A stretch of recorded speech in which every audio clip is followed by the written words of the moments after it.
Next question क्या बोल रहा है, as shown in the figure a particle of mass m in perform vertical circular motion, the velocity of the particle is increased. Velocity of particle क्या कर रही है, increase कर रही है। व्हेन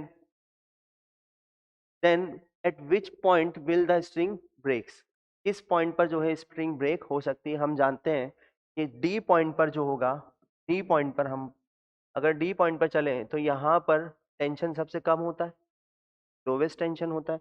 और मैक्सिमम टेंशन कहाँ पर होता है, मैक्सिमम टेंशन होगा बी पॉइंट पर। मैक्सिमम टेंशन कहाँ पर होगा, बी पॉइंट पर होगा, हमें सबको पता है। तो बी पॉइंट पर अगर मैं एफबीडी बनाऊं तो ये होगा टेंशन, ठीक।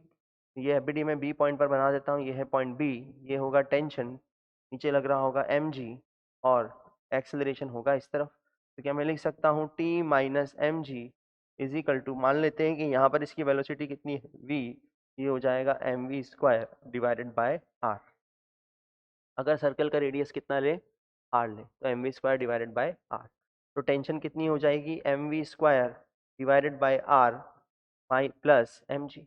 और हम जानते हैं इस इक्वेशन के अकॉर्डिंग, हम जानते हैं ये हमने कौन से पॉइंट पर बनाई, लोवेस्ट पॉइंट पर बनाई।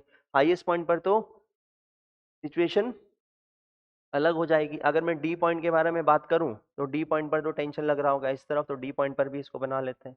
ये होगा डी पॉइंट, टेंशन किधर लग रही होगी, नीचे, टी एम जी भी वर्टिकली डाउनवर्ड, एक्सेलरेशन ए सी। तो क्या मैं लिख सकता हूँ टी प्लस एम जी बराबर M V square divided by R. और यहाँ पर वेलोसिटी क्या होगी, यहाँ पर वेलोसिटी होगी, मान लेते हैं वी नॉट, तो यहाँ पर मैंने वी नॉट वेलोसिटी लिख दी। कितना हो जाएगा, T is equal to M V naught square divided by R minus M G. Clear. तो यहाँ पर टेंशन की पॉसिबिलिटी है सबसे कम होगी, वेलोसिटी भी कम है, तो टेंशन सबसे कम होगी इक्वेशन के अकॉर्डिंग। यहाँ पर टेंशन सबसे ज्यादा होगी क्योंकि वेलोसिटी भी ज्यादा होगी। वेलोसिटी नीचे आते आते क्या होगी, इंक्रीज होगी, क्योंकि ग्रेविटेशनल फोर्स क्या करेगा, पॉजिटिव वर्क करेगा। तो पॉजिटिव वर्क करेगा तो पोटेंशियल एनर्जी इंक्रीज होगी। ए और सी पॉइंट पर कहीं ना कहीं टेंशन बी पॉइंट से कम होगी और डी पॉइंट से ज्यादा होगी, ठीक। तो हम ये आराम से इंटरप्रेट कर सकते हैं कि बी पॉइंट पर जो है वो टेंशन की वजह से स्ट्रिंग के टूटने के चांसेस सबसे ज्यादा है, क्योंकि यहाँ जो है वो टेंशन सबसे ज्यादा होगी बी पॉइंट पर, ठीक, अकॉर्डिंग टू इक्वेशन।